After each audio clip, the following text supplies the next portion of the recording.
Yo!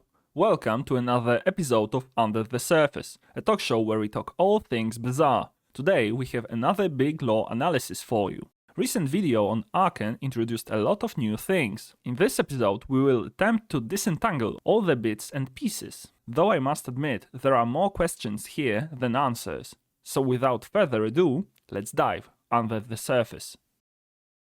Today we are talking about Arken video that was released just a couple of days ago. If you watched it only once, you might have thought, oh yeah, that's Arken, he's like a dinosaur, he came to the Bazaar in his giant spaceship and he's, just a big giant menace. But there were a lot of small details hidden in the video. Well, maybe not hidden per se, but if you weren't paying attention, there was a lot to miss. Yeah, my first pass over the video it just sort of felt very surface level and like a lot of stuff we knew, but I had to watch it again, and on this show we dive under the surface. So oh yeah, that's what I did. First of all, one thing that I'm going to spoil it a bit, but for everybody who watched the video, it's no spoiler at all. Pearl is Arken's daughter, and I really like the fact that both characters, Pearl has British accent, very pronounced British accent, and Arken, even though it's not as significant, he also has British accent, at least slight British accent. So I like the fact that there's this continuity there. Yeah, I actually the first time I watched this, I audibly gasped when it was it doesn't say outright, but it basically says she's his daughter. And I don't know, we've only seen 2 dinosaur people in the game, so I guess it makes sense. But it's just shocking because Lord Arken, is this evil, evil dictator, most powerful person in the galaxy, according to this video, sort of. And Pearl is just this humble archaeologist, so it's. And she has no friends. Big sad. Yeah, that's a little sad, but I have a feeling her dad has something to do with that. Right. Cue this Peter Griffin meme, I just want to talk with him.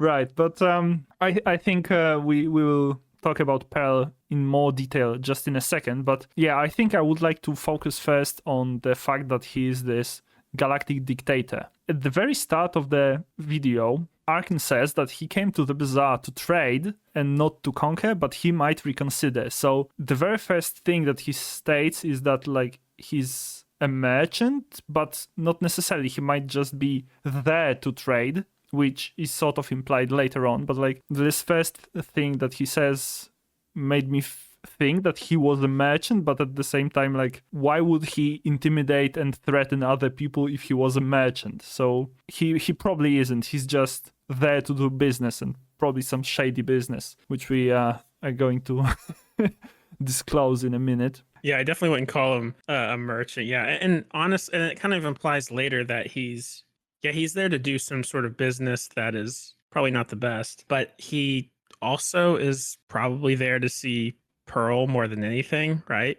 Yeah. So he's kind of like this really tough dictator, ruthless guy, but really he's got a soft spot for his daughter. And it kind of says he's going to oh, I can destroy the Bazaar if I want to, but I don't think he's ever seriously considering that. Yeah, he has this sort of a soft spot for his daughter, so I would consider that a redeeming quality for a villain, something like that. I don't think this is the best comparison, but sort of like a Thanos-y vibe where you can kind of connect to him because he isn't, I wouldn't call him a good guy, but he has family, and he has human features and human emotions that are lacking from a lot of generally bad characters, right? Perhaps we established that he is a galactic dictator, and he is a ruler of the Saurian star domain. So Saurian, dinosaur, that's the main idea here. And he's also a ruler of 50 worlds. I would assume that's 50 planets. I don't think there are like solar systems with that many planets. So it would sort of imply that he governs more than one system, and it doesn't necessarily need to mean that all of them are populated. That's the word I'm looking for. Let's say like there's this origin world where dinosaurs come from, and that's, let's say, the capital or whatever, and then perhaps they sort of expanded to other solar systems because maybe they have the best like spacefaring capabilities. Apparently his fleet is the most advanced in the whole galaxy. We could assume that dinosaurs, contrary to like real life, have the best capabilities of going to space. This sort of could imply that they might be mining other planets, so asteroids or whatever, so they take resources from other places and perhaps focus on their main world, or maybe they have colonies, who knows. We sort of speculated in the past about how people are traveling between planets and stuff like that. We now know there's at least one gate and potentially more that allow people to travel. And the only person we've seen actually doing like real space travel is Lord Arken. So they seem way more advanced than everybody else, at least from what we're seeing on the Bazaar. Yeah, like by a landslide that we've seen, at least so far. Like there's no implication that anybody else has anything close. And in fact, the Cloud Tops, who are like sort of the biggest military force on the Bazaar, it's explicitly stated that he could just like look at them and they would all explode. So yeah, something like that. And also like Mr. Isaac from the law team sort of confirmed, well, not sort of, he outright confirmed when I asked him that all those various places like Pelago, Jabalia, and Bazaar all are different planets. It's not like different continents on the same planet. Those are completely separate planets. And he also confirmed that Mac comes from the planet Tazid. Just a law bit for you out here. And while we're at it, based on what the song is named at the end of the video, we might also suspect that Eshalak is the planet where Jules comes from, but I have no idea. That might refer to something else. Yeah, when I first saw that, I kind of assumed it was species, but I didn't really think about it that hard. I think planet makes more sense, but who knows? I mean, both are plausible.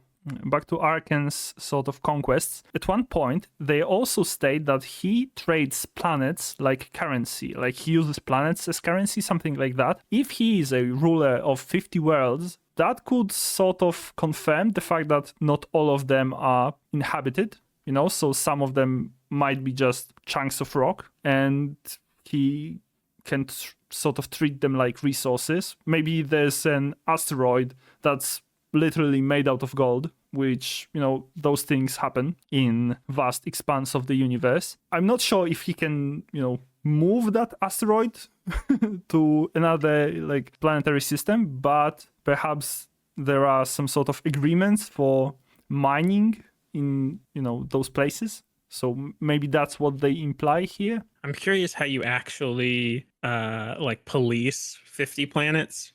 Or is it sort of just like, these are my 50 planets, and if you come near them, I'm just going to shoot you, basically? Like, he has a big fleet, and I assume he's sort of nomadic, so he just is sort of traveling around his area. So we established that Arken rules over vast swaths of galaxy. So yeah, he's the most important, probably most important person in the whole galaxy. However, he also enjoys more down-to-earth activities like fighting to the death in the arena. Technically not to the death, because he sort of encourages his opponents to lose against him. Yeah, I mean, when you're fighting the like strongest dictator in the galaxy, I think you want to lose. Like, I think you want to at least let him win, because the like might of 1,000 suns will come down upon you if you beat him. Yeah. Okay, so regarding this arena, we are sort of introduced to two new monsters, because there's like this cyborg and a gladiator and the dragon, right? So we already have the dragon in the game, so I assume those two other guys are also monsters that are going to be put into the game very soon. First of all, what do you think about those guys? I mean, the cyborg guy with the depth charge, I think it's called, Hmm. Vanessa item. I don't know, something about his design is just really intriguing to me. It's like I'm kind of assuming like he's built this depth charge the way he's looking at it, like he's examining his work or something, but maybe I'm wrong. Middle Yeah. guy's really cool too. He feels more fantasy than a lot of the stuff in this game, I guess. Hmm. So Let's start with the cyborg because you brought him up first. I also think that his design is like intriguing, but there seems to be like mechanical dissonance because depth charge is strictly aquatic item that cares about other aquatic items, while the cyborg, even though he has one depth charge in his hand and a couple behind him, I don't consider cyborgs to be fairly aquatic, but maybe I'm wrong. Maybe this is an underwater cyborg, who knows. If I were to choose a loadout for a cyborg, like a cyborg monster, I would probably think about tech items. So if depth charge is supposed to be on his board, would you put more aquatic items on that board, even though, like, what's the connection between a cyborg and whole board of aquatic items? Or would you just put singular depth charge there? just 5 depth charges. Just like that, straight up. I I mean, he's got him guess. in the background, so I wonder if that would be hard to fight, like after 10 seconds about, you would be getting like frozen out of your mind and also getting a lot of poison and burn. Yeah, like if you cannot. if it goes off, it's pretty bad, I think. I mean, it's like pretty just devastating for you, but Yeah, but at the same it has to time, go off. yeah, but that would be like pretty easy way of getting a depth charge. So I'm not sure like how would that interact with the game as a whole. And the gladiator, like the design is really cool. I think it sort of reminds me of Perseus Pantheon from League of Legends. Like there's a skin for Pantheon. He is a guy with like a spear and a shield. Maybe that's just me. Maybe there's no connection there. If you look closely at the sword that this gladiator wields, it's almost as if it's made out of many swords, because we can see a blade from runic blade or runic sword. I don't remember how it's named. Do you remember the Leonid? I don't remember the name, from Elden Ring, from like Castle Morn. Like he has this I was giant about sword. to say that. Yeah, so there's like a connection there as well. Yeah, that's the first thing that popped into my mind was this sort of like a million swords. But this one's cool because you can see. I can't really pinpoint where the other swords are. Like you said, there's the runic blade or whatever, but there's a couple of Vanessa-looking ones. There's another green one that looks familiar, but I can't place where it's from. Fun little reference. He's also carrying a big thing of gold. I mean, yeah, For some that's reason. loot chest, so that would probably imply that he actually won in the arena at least once. I mean, there's also like this idea of him being like a ghost rider, but like a knight. He has a helmet on fire. Yeah, I kind of like that. I guess one thing that we are certain is that we cannot wait to fight against those guys. Do you think the middle guy will have just a bunch of separate like sword items that make up that sword, or do you think he's going to have a new unique item?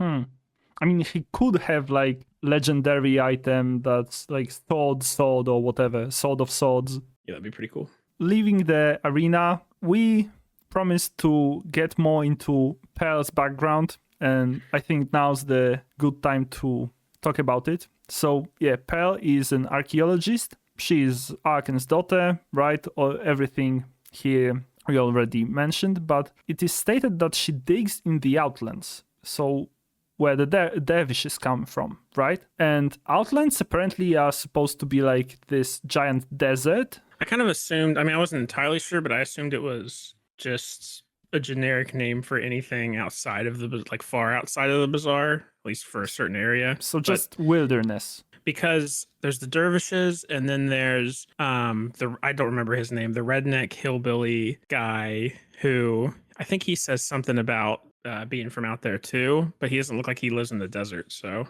okay, I mean, I think he's named now Hellbilly or something like that, and he's like a lizard. So lizards sometimes do live in the desert. So maybe there's a connection there. The main part I was intrigued about is this giant golden mountain in one of the scenes in the video, which immediately makes me think about El Dorado, right? This city of gold, like this mythical city of gold. And the very next scene is some sort of like Aztec vibe buildings. I don't remember exactly what's the myth of El Dorado, but I think it was Aztec city, but I might be wrong. I can't remember. It was legendary lost city of gold, mythical city located somewhere in South America. Okay, I cannot pronounce that, but it's inspired by the culture of the Muisca, so people from Andes, like Andean mountains. Whoa. Okay. Those words are hard to pronounce. But yeah, essentially, South American natives apparently had a city which was entirely out of gold. I think there was a clear inspiration here, but dwarves confirmed. Who are those guys? Yeah, and I mean, they seem to be the ones, like I know Pearl's here in the picture for the thing, but in the real like image behind her, they're the ones discovering this, like finding this city. Yeah, I don't know, like they're the real explorers. I mean, they could be her guides, right? Because like usually archaeologists hire locals to help them out because, well, locals usually know the terrain and whatnot. I wonder if dwarves are the natives, like to the Bazaar, and are living like underground in areas and stuff, rather than like immigrated. That would be wild. Yeah, they're the only original like people who lived there, and they lived underground, so there was nobody there when the first settlers showed up. That would be funny. Later on, we are shown some sort of like artifact, like this ancient Aztec artifact with a blue crystal. Also, there's this chest with a blue crystal and Aztec design. I'm not 100% sure what all of those are meant to represent, but like this artifact with a blue crystal, it's like, I don't know, it's like an obelisk, some sort of, but it's levitating. At least it looks like it is. Does it imply that this blue crystal has some sort of magical power that Arken is interested in? And maybe Cult is also interested in this crystal because they have also some sort of brooches with crystals, and they have glowing eyes.